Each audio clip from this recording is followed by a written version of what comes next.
আমরা মুসলমানরা কেবল নিজেকে কনজিউমার বানাইছি, আমরা নিজেকে প্রডিউসার বানাই নাই। পৃথিবীর সবচেয়ে বড় বড় ব্র্যান্ডগুলোর মালিক কারা বলেন তো?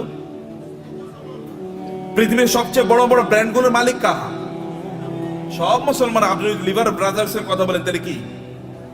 আপনি যদি অ্যাপলস এর কথা বলেন, এমনকি অ্যামাজন, এটা তো একটা মার্কেটিং প্লেস, অথবা আলিবাবা, এগুলো সব মুসলমানরা তৈরি করছে, মানে অমুসলমানরা। সবকিছু, সকল ব্র্যান্ডের মালিক তারা। তাহলে আমরা কি করলাম? আমরা কেবল খাই, ঘুমাই আর টয়লেটে যাই, এর বাইরে কোনো কাজ নাই। এখন তো টয়লেটে যাওয়ার জন্য, আগে তো অন্তত আপনি টয়লেটে যাওয়ার জন্য বাসার বাইরে যাওয়া লাগতো, এখন তো বাসার বাইরে না, একেবারে বিছানার সাথে টয়লেট। কয়েকদিন পরে এমন টয়লেট বের হবে যে আপনি যেখানে শুইতেছেন ওইখানে টয়লেটের ব্যবস্থা হয়ে যাবে, বাইরে আর আপনার যাওয়ার দরকার নাই। কি প্যাথেটিক জীবন ব্যবস্থা! মুসলমানদের তো এটা করার কথা ছিল না। আল্লাহ তাআলা আপনাকে নির্দেশ করেছেন, ফাইজা কুদিয়াতিস সালাতু ফান্তাশিরু ফিল আরদি ওয়াবতাগু মিন ফাদলিল্লাহ। নামাজ শেষ মসজিদে বসে থাকা যাবে না। ওমর রাদিয়াল্লাহু তাআলার যুগে একদল যুবক নামাজের পর মসজিদে বসেছিলেন। ওমর লাঠি এনে তাদেরকে পিটাচ্ছেন, এখানে বসে আছো কেন? বলে, আমরা এখানে এমনি বসে আছি, আল্লাহ জিকির করছি। তোমাদের আয় ইনকাম করা লাগবে না? ব্যবসা বাণিজ্য, চাকরি বাকরি করা লাগবে না? আল্লাহ আমাদেরকে খাওয়াবে। আসমান থেকে আল্লাহ কবি রিজিক নাজিল করছে, আসমান থেকে আল্লাহ বৃষ্টি নাজিল করে। বৃষ্টিকে জমিনের ফসলের জমিতে নিয়ে তারপরে ফসল উৎপাদন করা লাগে, তোমাকে সেটা করতে হবে। লাঠি নিয়ে এসে তাদেরকে পিটিয়ে বের করে দিয়েছে, যাও চাষাবাদ করো, ফসল উৎপাদন করো, চাকরি বাকরি করো, ব্যবসা বাণিজ্য করো, এটাই তোমাদের কাজ।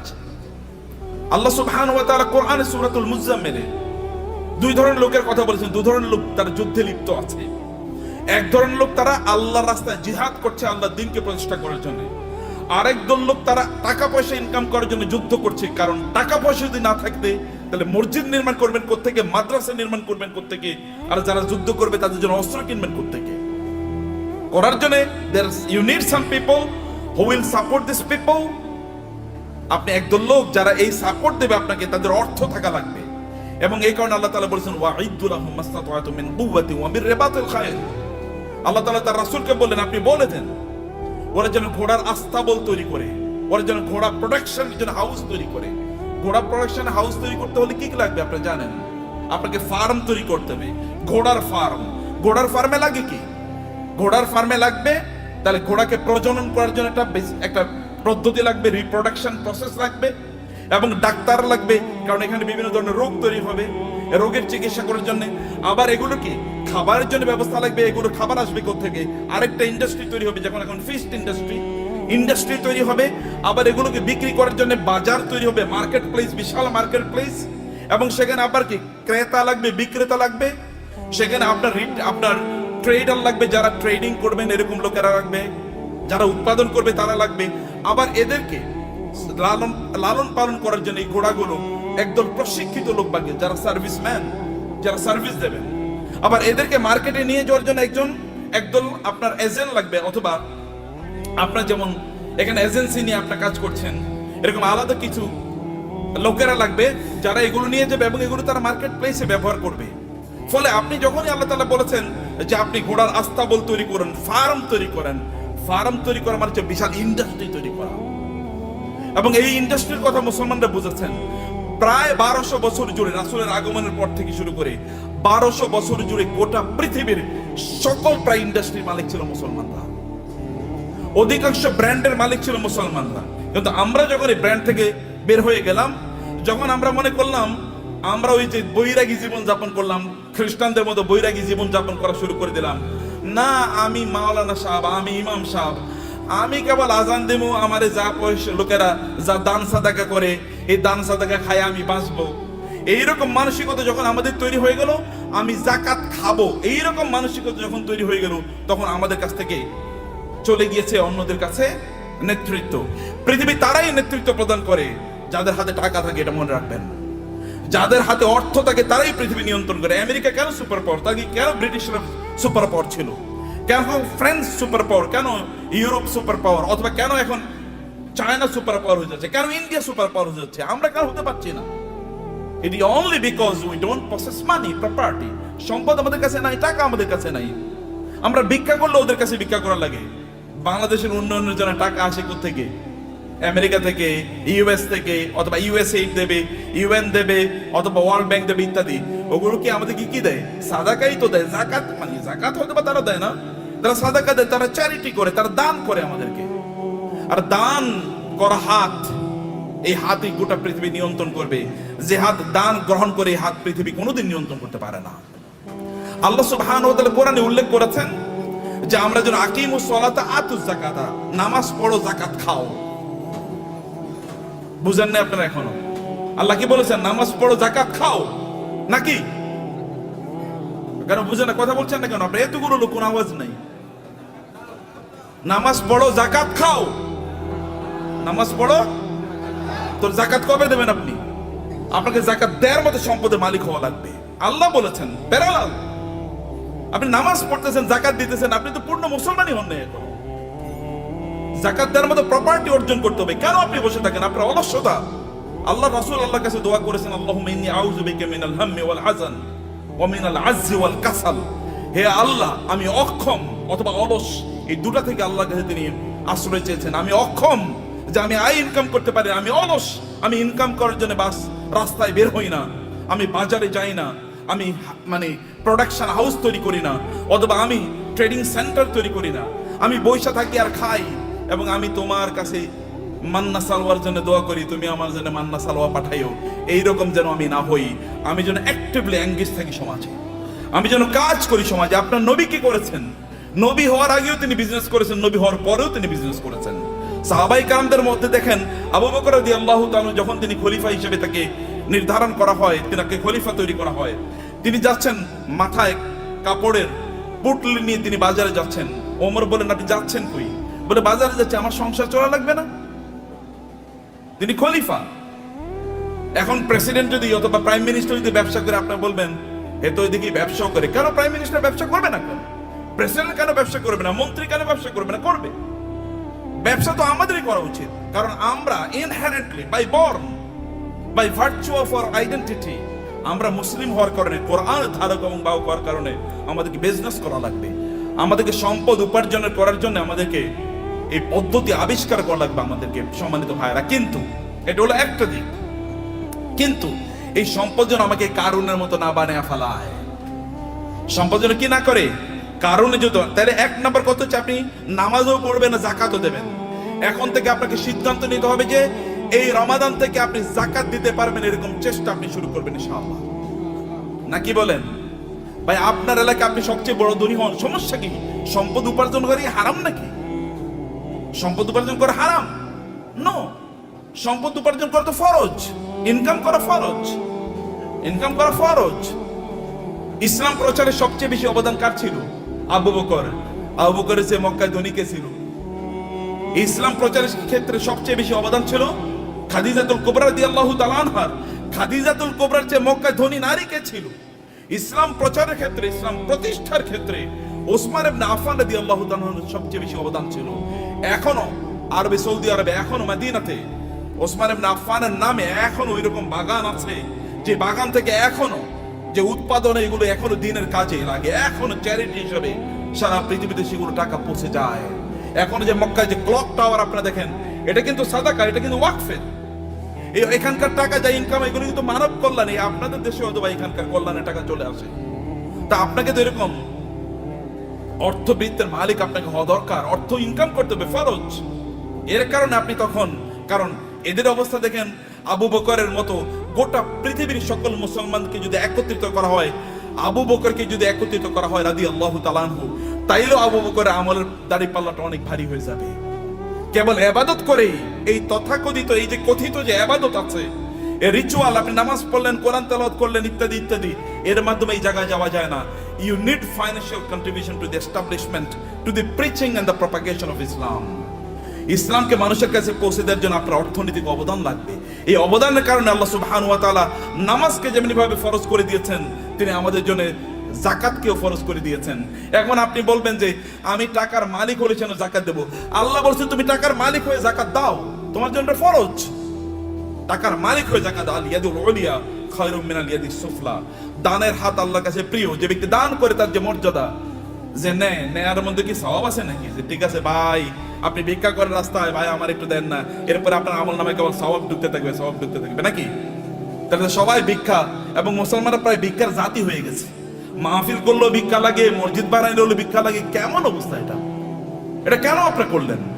আপনারা কেন ইসলামকে এরকম জায়গায় নিয়ে আসছেন? আমরা কেন নিয়ে আসছি? আমি আলেমদের কথা বলছি, আপনাদের বলছি না। কেন এই জায়গায় নিয়ে আসবেন? এই জায়গায় আনার কথা ছিল না। You do something in order to earn money. আপনি মর্যাদার সাথে পৃথিবীতে বেঁচে থাকবেন, আপনি দেবেন, এরকম জায়গায় আপনি যাবেন। ওমর রাদিয়াল্লাহু আনহু যুগে যাকাত নেওয়ার মতো লোক পাওয়া যায় নাই। মুসলমানদের অবস্থা দেখেন, মরুভূমিতে আফ্রিকাতে লোকজন আফ্রিকা থেকে যাকাতের টাকা নিয়ে এসে ওমর কাছে আসে, ওমর রাদিয়াল্লাহু আনহুর কাছে আসে। ওমর বলে, এগুলো কি? বলে, যাকাতের টাকা। এখানে নিয়ে আসছে কেন? মদিনায় তো যাকাত নেওয়ার মতো কোনো লোক নাই, মক্কায় যাকাত নেওয়ার মতো কোনো লোক নাই। আমাদের আফ্রিকাতেও তো যাকাত নেওয়ার মতো কোনো লোক নাই, করবো কি? আফ্রিকাতে যাকাত নেওয়ার মতো কোনো লোক নাই যখন মুসলমানদের শাসন চলেছে। এখন আমরা সব জায়গায় ভিক্ষা। আফ্রিকা মানে হচ্ছে ভিক্ষুকের জাতি, অথবা আন্ডার ডেভেলপ, লিস্ট ডেভেলপ, অথবা সবচেয়ে অনুন্নত দেশ। বাংলাদেশ মানে হচ্ছে ফকিরের দেশ, আমরা এরকম মনে করে থাকি। আপনাদেরকে দায়িত্ব নিতে হবে এই বাংলাদেশের মুসলমানদেরকে, অথবা এই সমগ্র জাতিকে অবশ্যই দারিদ্র থেকে অথবা এই ভিক্ষাবৃত্তি থেকে জাতিকে উদ্ধার করতেই হবে আমাদেরকে। এবং দুজনে ব্র্যান্ড ডেভেলপ করেন, ডু সামথিং। এটাও ইবাদত। বিজনেসের চেয়ে বড় ইবাদত নাই। বিজনেসের লোকেরা জান্নাতে নবী রাসূলদের সাথে থাকবে। আল্লাহ রাসূল বলেছেন, যারা বিজনেস করে, সৎ বিজনেস করে, তারা নবী রাসূলদের সাথে থাকবে জান্নাতে। অন্যরা কিন্তু এরকম থাকতে পারবে না। আমার মতো এরকম খালি দাওয়াত দিয়ে গেলাম আর আপনার কাছে আসলাম, আশা করছি কিছু টাকা দিলে এরপরে আমার সংসারটা চলবে, আছে কিনা এরকম? আপনার প্রফেশন কি? ব্যবসা কি? আপনার চাকরি কি? কয়লা আমি ওয়াইজ হলো আমার চাকরি। ওয়াইজ কোনো চাকরি নাকি? ওয়াজ কি কোনো চাকরি? কিন্তু আমাদের দেশে এটা চাকরি হয়ে গেছে। আপনার চাকরি কি? আমি ইমামতি হলো আমার চাকরি। নো, ইমামতি চাকরি না। আমার এরকম হওয়া দরকার, আমার সাইড বিজনেস আছে, বাকি কাজগুলো আমি এভাবে করি। প্রিয় ভাইরা, বলছিলাম 10 মিনিট, মনে 10 মিনিট হয়ে গেছে। আচ্ছা, লাস্ট 2-3 মিনিট আপনাদেরকে শেষ করে দিই।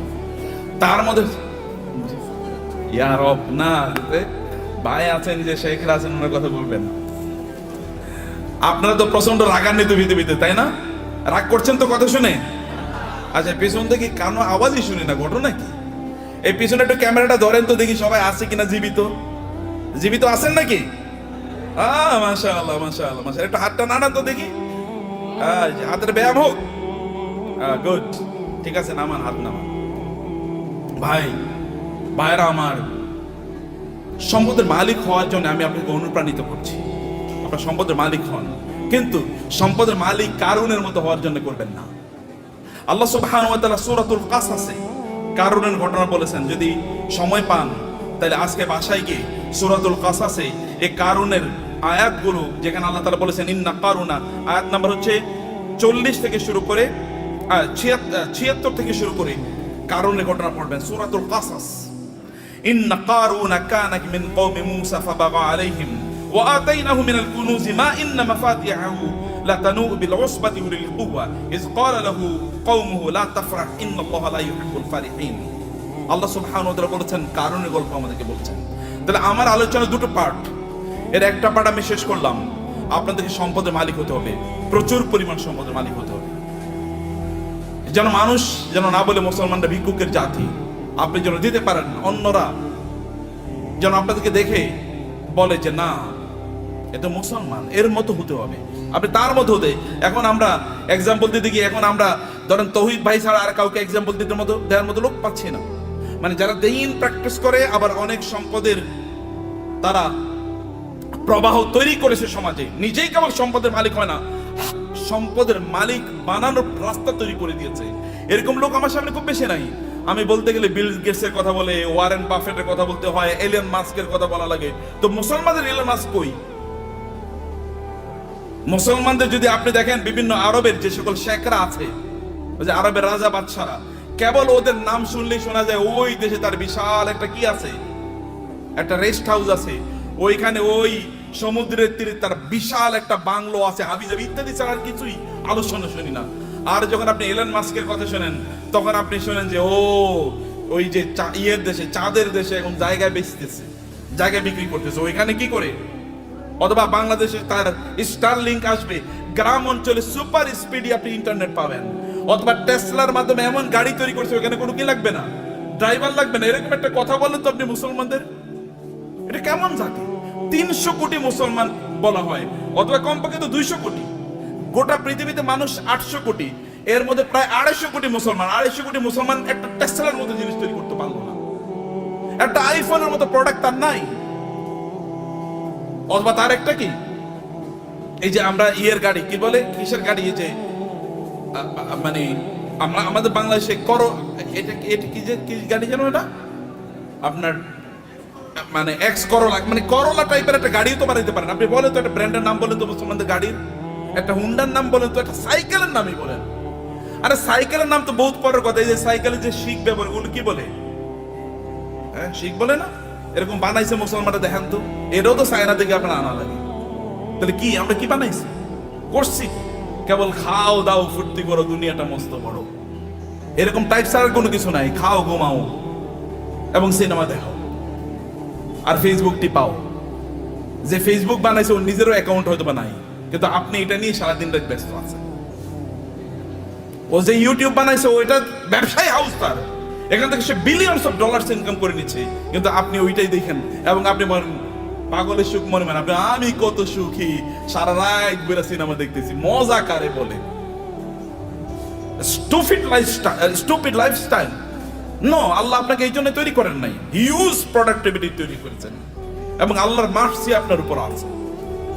আল্লাহ সুবহানাহু ওয়া তাআলা আপনাকে সেরকম ক্যারিশমা দিয়ে তৈরি করেছেন এবং এই কারণে আপনার এলাকায় আপনি সবচেয়ে বেশি সম্পদের মালিক হন এবং এর মাধ্যমে আপনি ওই এলাকাটাকে উন্নয়নের কাজ করেন। ওইখানে এমন কোন মসজিদ না থাকুক যে মসজিদে আপনার কন্ট্রিবিউশন নাই, এমন কোন মাদ্রাসা না থাকুক যেখানে আপনার কন্ট্রিবিউশন নাই, এমন কোন দিনী কাজ না থাকুক যেখানে আপনার কন্ট্রিবিউশন নাই। লোকেরা যখন চিন্তা করবে আমরা এখানে একটা দিনী কাজ করতে চাই, তখন সবার আগে আপনার নাম মনে পড়বে, অমুকের কাছে যাই। যেমনি ভাবে লোকেরা কোনো দিনী কাজ করলে, রাসূলের কোনো দিনী কাজের প্রশ্ন দেখা দিলে তার সবার আগে মনে পড়তো কার নাম? আবু বকরের নাম, আবু বকর নাম মনে পড়তো, অথবা ওসমান নাম মনে পড়তো, কারণ কেউ তাদেরকে সুপারসিড করতে পারতো না। সম্মানিত ভাইয়েরা এবং বোনেরা, সে কারণে পজিটিভলি অ্যাক্টিভলি সময় কাটান। মনে রাখবেন প্রত্যেকটা সেকেন্ডের জন্য আল্লাহকে জবাবদিহি করতে হবে। আল্লাহর কাছে আপনাকে জবাবদিহি করতে হবে প্রত্যেকটা সেকেন্ডের জন্য। ওয়াল আসরি ইন্নাল ইনসানা লাফি খুসর, মানুষ সৃষ্টিগতভাবে বিপদের মধ্যে আছে। ইন্নাল ইনসানা লাফি খুসর, তবে ইল্লাল্লাযিনা আমানু ওয়া আমিলুস সালিহাত, যারা ঈমান এনেছে, ঈমান আনার উপর ভালো কাজ করছে। যাকাত যদি ইসলামের তৃতীয় স্তম্ভ হয়, আমরা বলি নামাজ রোজা, নামাজ রোজা, আল্লাহ বলছেন নামাজ যাকাত, নামাজ যাকাত, নাকি আমরা কি বলি? নামাজ রোজা, কিন্তু আল্লাহ কি বলেছেন? নামাজ যাকাত। নাম কেন দুটোকে একসাথে বলেছেন?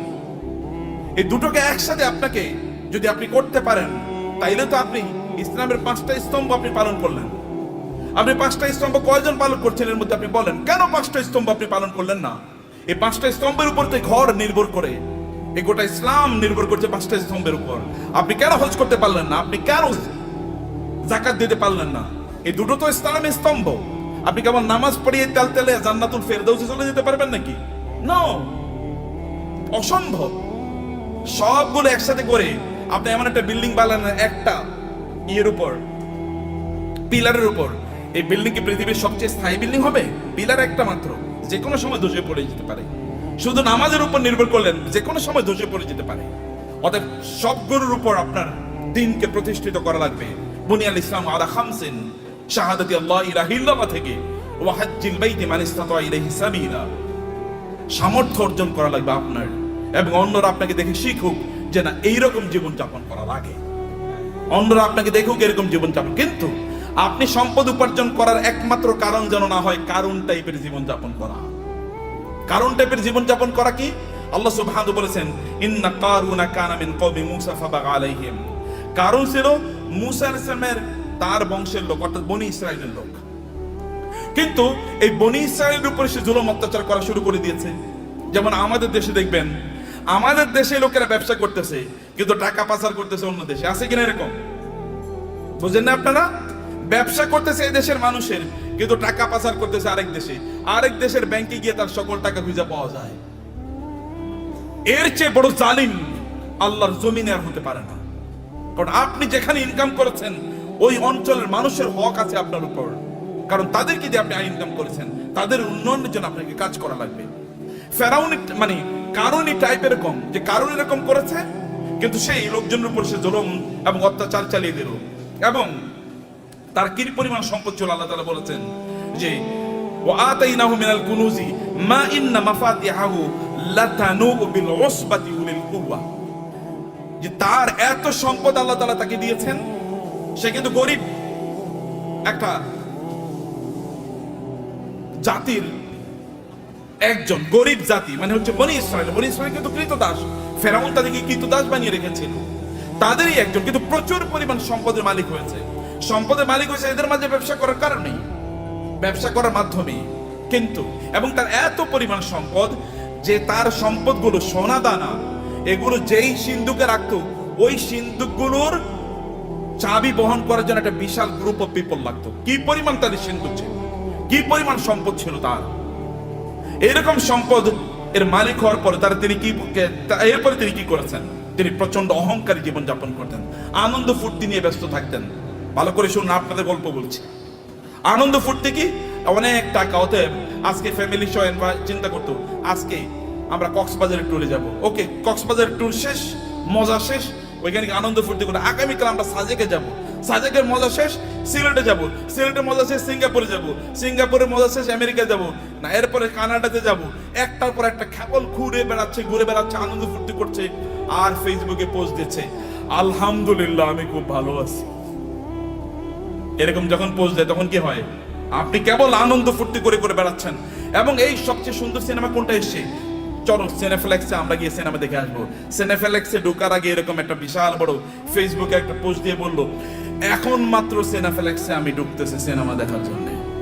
মানুষের দেখাচ্ছে তার প্রচুর পরিমাণ সম্পদ, এবং বিশাল গাড়ি হাঁকিয়ে যখন তিনি গ্রামে যান ওইখানে উইন্ডো খোলেন না, অথবা তার এলাকায় যখন যান তখন তিনি মহা অহংকারী, কেউ তার কাছেও আসতে পারে না।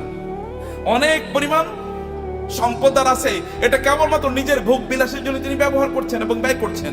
কেবল নিজের ভোগ ছাড়া অন্য কোনো কিছু নাই তার নিজের, কারণ সে নিজে মনে করে যে আমি ইনকাম করেছি, আমি নিজেই ভোগ করবো।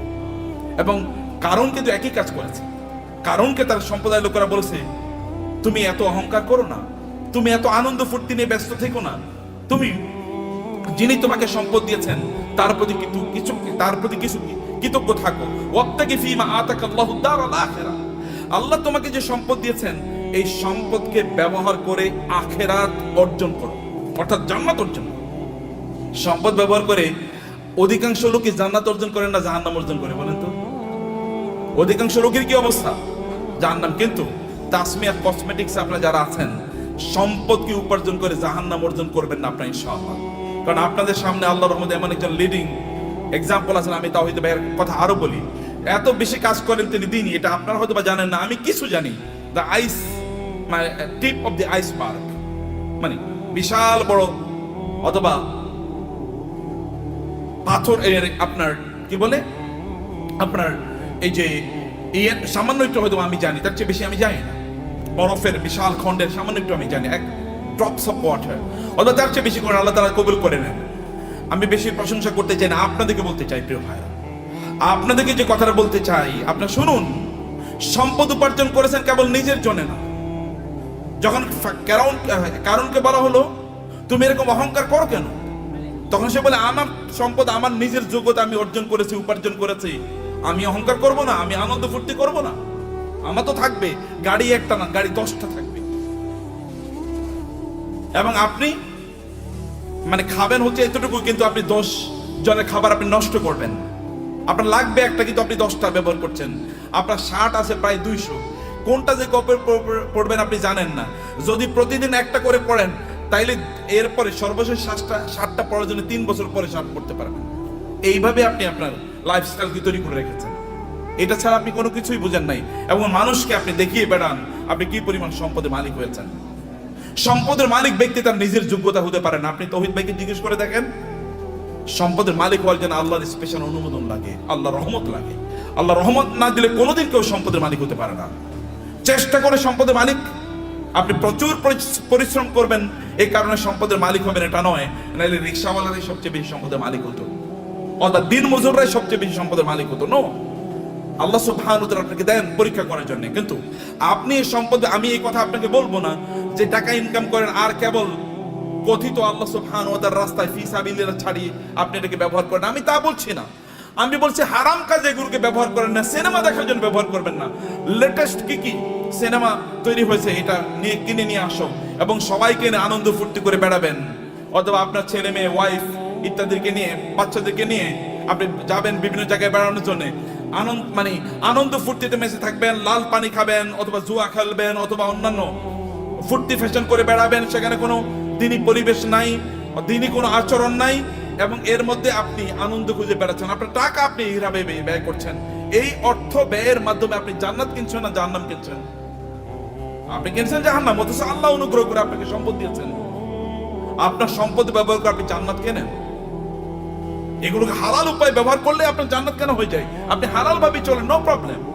এমনকি আপনার স্ত্রীর জন্য যদি আপনি গোলাপ ফুল কিনে নিয়ে যান, সেটাও আপনার জন্য কি, সেটাও কি সওয়াব। বলবে নতুন ফতুয়া নিয়ে এসে, নতুন ফতুয়া, এটাই পুরান ফতুয়া, এটাই পুরান ফতুয়া। আপনার স্ত্রীর জন্য আপনি টাকা ইনকাম করেছেন, স্ত্রীর জন্য গোলাপ ফুল কিনে নিয়ে যান, তার জন্য নতুন একটা আইটেম কিনে নিয়ে যান এবং তাকে খুশি করেন, কারণ তাইলে আপনার সংসার ঠিক থাকবে, আপনার সন্তানটা ঠিক মতো চলবে।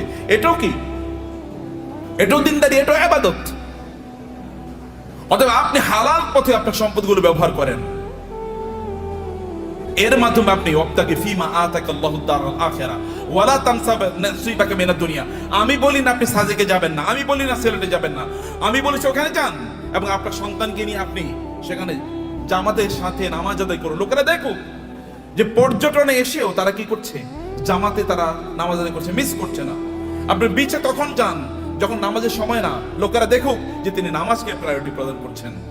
লোক ওইখানে গিয়েও আপনি দান সাদাকা করুন, লোকেরা দেখুক যে লোকটা আল্লাহ সুবহানাহু ওয়া তাআলাকে আনন্দ করতে এসে আল্লাহকে বলেন নাই, আল্লাহকে তিনি তার প্রায়োরিটির মধ্যে রেখেছেন। ওইখানে আপনি গিয়েছেন, এখন অর্ধ উলঙ্গ হয়ে আপনি ঘুরবেন না। আপনার স্ত্রী, তিনি সেখানে পর্দার মধ্যে থাকবেন না, আপনি তাকে দেখিয়ে দেখিয়ে শো পিসের মধ্যে, চিড়িয়াখানার চিড়িয়ার মধ্যে তাকে এরকম দেখায় দেখায় বেড়াবেন, এরকম করবেন না। তাইলে আপনি কি হলো, আপনার সম্পত্তি আপনি জান্নাত উপার্জন করলেন, জাহান্নাম আপনি উপার্জন করলেন না। আপনার সম্পদের কারণে অন্যকে ছোট তুচ্ছ তাচ্ছিল্য করে দেখবেন না, দেখাবেন না। আপনার ড্রাইভার, তাকে তুই করে বলা, আপনার সন্তানও তাকে তুই করে বলে, আপনিও তুই করে বলছেন। আপনার বাসায় বুড়ো মহিলারা কাজ করে, তাদেরকে আপনি তুই করে বলছেন, আপনি নিজেও তুই করে বলছেন, আপনার বাচ্চারও তুই করে বলে। এটা কেমন কথা বলো? তিনি তো আপনার মায়ের সমান বয়সের। আল্লাহ তাকে না দিয়ে পরীক্ষা করছেন, আপনাকে দিয়ে পরীক্ষা করছেন। লাইফস্টাইলে অহংকার যদি কেউ করে, তাহলে কারণের অবস্থা কি হয়েছিল? এত ব্যাপক পরিমাণ সম্পদ, লোকেরা তাকে দেখলে বলতো, আহা, কারণের মধ্যে যদি সম্পদ আমার থাকতো, আমাদের থাকতো। কিন্তু কোনো এক সময় কারণের এই আনকন্ট্রোল জীবন যাপনের কারণে আল্লাহ তাকে ধ্বংস করে দিয়েছেন, মাটির নিচে তাকে এবং তার সম্পদকে মাটির নিচে পুঁতে দিয়েছেন। তখন লোকেরা বলো, আল্লাহ আমাদেরকে বাঁচিয়েছেন, আমরা কারণের মতো হই নাই, আল্লাহ আমাদেরকে বাঁচিয়েছেন। সম্মানিত ভাইরা, আপনার সম্পদের প্রতি অন্যের অধিকার আছে, এই অধিকারগুলো দান করুন। মনে করবেন আল্লাহ যদি আপনাকে দেয়, তাহলে আপনার লাইফস্টাইলই কেবল বাড়াবেন না। আগে গাড়ি ছিল সাধারণ গাড়ি, এখন আপনি মার্সিডিজ বেঞ্জ কিনলেন, মার্সিডিজ বেঞ্জে এখন চলেন, এখন বিএমডব্লিউ কিনবেন। বিএমডব্লিউ এখন এগুলো সেকেলে, এগুলো এখন ছোট লোকেরা ব্যবহার করে। এখন আপনার একটা প্রাইভেট জেট লাগবে, এখন আপনার প্রাইভেট জেটেও চলে না, এখন আপনার কি লাগবে? এখন আর আপনি বাংলাদেশ থাকেন, এখন আপনি ধরেন কোথাও আপনি এই দেশে এরকম ছোট দেশে মানুষ থাকে নাকি? এখন আপনি অন্য দেশে চলে গেছেন, এখানে আপনি আসেনও না, এখানকার মানুষের প্রতি আপনার কোনো দায়ও নাই, দায়িত্ব নাই। এখানকার টাকা পয়সা লুট করে, ব্যাংকের টাকা লুট করে এবার আপনি অন্য দেশে গিয়ে পালিয়ে চলে গেছেন। এরকম যেন কোনো অবস্থা না হয়। আপনাকে নিশ্চয়ই আপনাকে এই দেশের মানুষের প্রতি আপনার যে দায় আছে, এই দায়িত্ব আপনাকে পালন করতে হবে। আমি এই বলার কথা বলে আপনাদেরকে শেষ করছি প্রিয় ভাইরা। তাহলে এক নম্বর, যে সম্পদের মালিক হন এবং হালাল ভাবে পবিত্রভাবে সম্পদের মালিক হন। মালিক অর্জনের চেষ্টা করুন, দিনরাত যা কাজ করবেন। আপনি যদি সম্পদের মালিক হওয়ার জন্য দৌড়ান, এই দৌড়টাকে আল্লাহ সুবহানাহু ওয়া তাআলা ইবাদত হিসেবে আপনার আমলনামায় লিখে দেবে। এবং দুই নম্বর বিষয় হচ্ছে, যা আয় ইনকাম করছেন, এগুলো কেবল আপনি নিজের জন্য করছেন এরকম না, মানুষের সাথে ভাগাভাগি করেন। অন্যের অধিকার আছে, পাড়া প্রতিবেশীর অধিকার আছে, আত্মীয় স্বজনের অধিকার আছে। আপনার আত্মীয়রা তারা খারাপ অবস্থায় আছে, আর আপনি পশ লাইফ লিড করেন। আপনি মুসলমান না?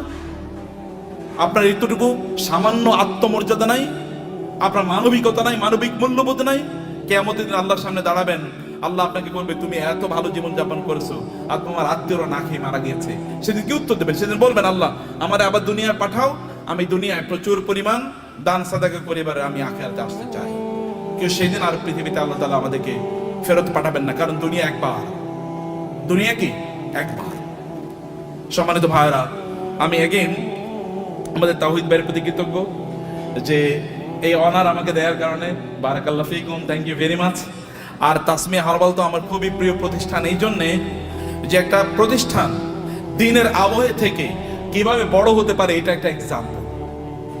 এবং আপনারা এর সাথে লেগে থাকেন, নিজেরা এটাকে আরো বড় করেন, নিজেরা অনেক বড় হন ভাইয়েরা, অনেক বড় হন। এই গোটা পৃথিবীর সম্পদ যদি ভালো মানুষের হাতে থাকে তাইলে কি ওগুলো দিয়ে সিনেমা বানাইবো বলেন তো? আচ্ছা, আমাদের তৌহিদ ভাই কি ওনার টাকা দিয়ে সিনেমা বানাইবো কোনোদিন? নাটক বানাবে? এলজিবিটি কে প্রমোট করবে? অশ্লীলতাকে প্রমোট করবে? কোনো কিছু করবে না। হলে ভালো কাজে চলবে, অথবা এই যে আপনাদের জন্য ব্যয় হবে, অথবা দেশের উন্নয়নে সেটা কাজে লাগবে। এরকম মানুষের হাতে সম্পদ থাকা উচিত, এবং আপনি নিজকে ওরকম একজন রোল মডেল তৈরি করেন, এরকম একজন মানুষের পরে। এটা কিন্তু আল্লাহর নির্দেশ। আমি কিন্তু আল্লাহর কথাগুলো আপনাকে বলে গেছি আমার ভাষায়। আল্লাহর ভাষায় তো আমি বলতে পারবো না, আমার ভাষায় আল্লাহর কথাগুলো আপনাদের ব্যাখ্যা করলাম। হে আল্লাহ, তুমি এই আয়োজনটাকে কবুল করে নাও, আজকের এই কনফারেন্সকে কবুল করে নাও, এই তাসমিয়া হারবালকে তুমি কবুল করে নাও আল্লাহ, এবং এটাকে বাংলাদেশের লিডিং বিজনেস হাউস হিসেবে কবুল করে নাও আল্লাহ। আল্লাহ, এখানে যারা এর সাথে সম্পৃক্ত আছেন বিভিন্ন ভাবে, আল্লাহ সবাইকে তুমি কবুল করে নাও আল্লাহ, এবং সবার ব্যবসার মধ্যে তুমি বারাকা দান করো আল্লাহ। আর এরা সবাই যেন অন্যদের জন্য রোল মডেল হতে পারে, অন্যদের জন্য আদর্শ হতে পারে আল্লাহ। সবাইকে তুমি সেই স্ট্রেংথ এবং স্টামিনা দান করো আল্লাহ। আমাদের সবাইকে আমাদের সম্পদ দিয়ে যেন আমরা আখিরাতে তোমার কাছে যেন একটা ঘর বানাতে পারি আল্লাহ। তোমার কাছে আমাদের জন্য ঘর বানায়া দিও, আমরা সেভাবে আমাদের সম্পদগুলোকে যেন ব্যয় করতে পারি, এবং অন্যের প্রতি আমাদের যে দায় আছে, দায়িত্ব আছে, মানুষের প্রতি আমাদের যে দায় আছে, সেটা যেন আমরা পালন করতে পারি। আমাদের সম্পদের কারণে যেন আমরা অহংকারী না হয়ে উঠি, আমরা কেবল যেন শো অফ না করি, আমি দেখাই যে আমার এরকম আছে, এবং অন্যরা এটা দেখে ইনফেরিয়রিটি কমপ্লেক্স, এটা যেন না হয়। আপনি ভাবির জন্য বিশাল বড় গয়না কিনে নিয়ে গেলেন, এবার আপনার ওয়াইফ আরেকজনের, আপনার কোনো মানে তার কোনো কাজিনের অথবা তার কোনো বান্ধবীর অথবা অন্য কাউকে বললো, দেখো আমার স্বামী কিন্তু আমার এটা দিয়েছে। এরপরে উনি তো তার স্বামীর সাথে এবার ঝগড়া বিবাদ লাগলো, আমার বান্ধবীরে আমার বান্ধবীর স্বামী এরকম দিছে, তুমি আমারে দিলা না, তো তুমি তো আমার প্রতি জুলুম করছো, আমি তোমারে বিয়া করে এই জীবনটা শেষ হয়ে গেল আমার। এটা শো অফ করার জন্য না, আল্লাহর প্রতি কৃতজ্ঞতা। যত আল্লাহ দেবেন তত কৃতজ্ঞতা বাড়িয়ে দেন। আল্লাহ আপনার মাথা উঁচু করে দিয়েছেন, যিনি মাথা উঁচু করে দিয়েছেন তার জন্য মাথাটা কি হবে? অবনত হবে, সেজদায় বেশি লুটিয়ে পড়তে হবে, তাইলে তিনি আপনার মাথাকে উঁচু করে দেবেন। থ্যাংক ইউ ভেরি মাচ, জাযাকুমুল্লাহ খায়র। আল্লাহ সুবহানাহু ওয়া তাআলা আমাদের সবাইকে অনেক অনেক কল্যাণ দান করুন, আল্লাহুম্মা আমিন। হাযা ওয়া সাল্লাল্লাহু সুবহানাহু ওয়া তাআলা নবিয়ানা মুহাম্মদ ওয়া আলিহি ওয়া সাহবিহি আজমাইন। সুবহানাকাল্লাহুম্মা ওয়া বিহামদিক, আশহাদু আল্লা ইলাহা ইল্লা আনতা আস্তাগফিরুকা ওয়া আতুবু ইলাইক। ওয়াসসালামু আলাইকুম ওয়া রাহমাতুল্লাহি ওয়া বারাকাতুহু।